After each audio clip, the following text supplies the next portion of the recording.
இன்னைக்கு டாபிக்ல நம்ம மெட்டபாலிசம்னா என்னன்னு சொல்லிட்டு பார்க்கலாம். மெட்டபாலிசம்னா நம்ம பாடியில இருக்க ஒரு மிக்சர் கிரைண்டர் கூட சொல்லலாம். அது சரியா வேலை செய்யலன்னா வெயிட்டும் லாஸ் ஆகாது, எனர்ஜியும் வராது. ஃபர்ஸ்ட் நம்ம மெட்டபாலிசம்னா என்னன்னு சொல்லிட்டு புரிஞ்சுக்கலாம். நம்ம சாப்பிட்ற சாப்பாடை எனர்ஜியா கன்வெர்ட் பண்ற ப்ராசஸ் பேர் தான் மெட்டபாலிசம்.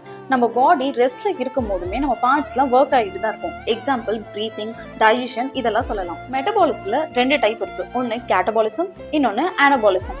கேட்டபாலிசம்னா நம்ம சாப்பிட்ற கார்ப்ஸ், ஃபேட் இதெல்லாம் எனர்ஜியா கன்வெர்ட் பண்றது தான் கேட்டபாலிசம். அனபாலிசம்னா நம்மளுடைய மசில், டிஷ்யூ இதெல்லாம் ரிப்பேர் பண்றது தான் அனபாலிசம்.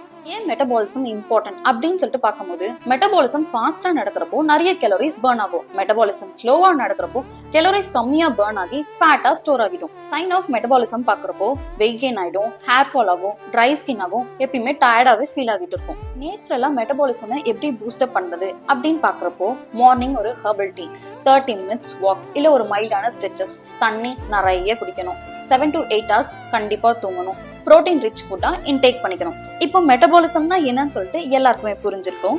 நெக்ஸ்ட் டாபிக்க அடுத்த வீடியோல பார்க்கலாம்.